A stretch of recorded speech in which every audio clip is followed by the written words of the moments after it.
Eh bien bonjour à toutes et à tous, nous sommes aujourd'hui le 18 novembre 2024, nous commençons une nouvelle semaine, une semaine de tous les dangers à bien des égards, et sur la scène internationale avec notamment les décisions de Biden d'autoriser Zelensky à envoyer des missiles longue portée sur la Russie, mais aussi sur la réunion qui se tient en Argentine, la réunion du G20, où, semble-t-il, des grandes décisions vont être prises, et notamment sur l'affaire de l'accord entre l'Union européenne et le Mercosur. Bon, vous savez qu'il y a actuellement un conflit entre, d'une part, la France et, d'autre part, la majorité des États membres de l'Union européenne, que Mme von der Leyen a décidé de se passer, en fait, de l'accord de la France, que la France n'a pas les moyens, si elle respecte les règles, de faire capoter le projet, puisqu'il faudrait qu'il y ait une minorité de blocage qu'elle n'a pas, puisque la minorité de blocage, c'est 4 États et 35% de la population de l'Union européenne, ce qui ne semble pas être le cas.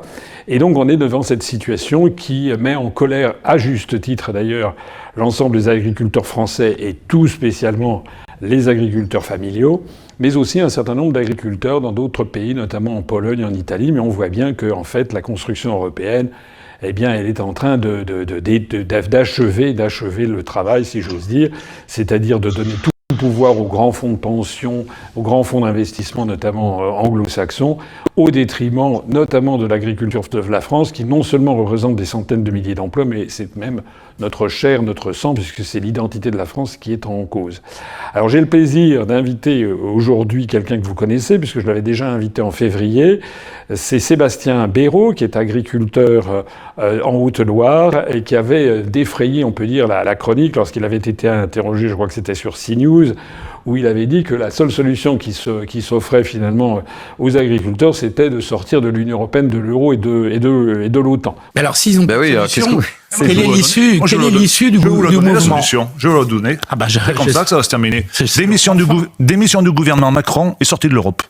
Il n'y a pas d'autre solution. Ah oui, on peut commencer. Ah, mais vous verrez, ça va se terminer comme ça. Ça va être compliqué. Ça va être compliqué quand même. Ah, mais vous verrez. Vous avez plus réaliste comme solution, non, plus concret. On est à un mois du salon de l'agriculture, on est à 6 mois des élections européennes, à 7 mois des Jeux olympiques et surtout à 1 an des futures élections Chambre d'agriculture. D'accord. Ils veulent tous sortir de l'Europe. On est trahi tous les jours par l'Europe. Ça va être un peu compliqué quand même. Non, ça sera pas compliqué parce que le peuple lui a raison. Bon, attendez, la parole.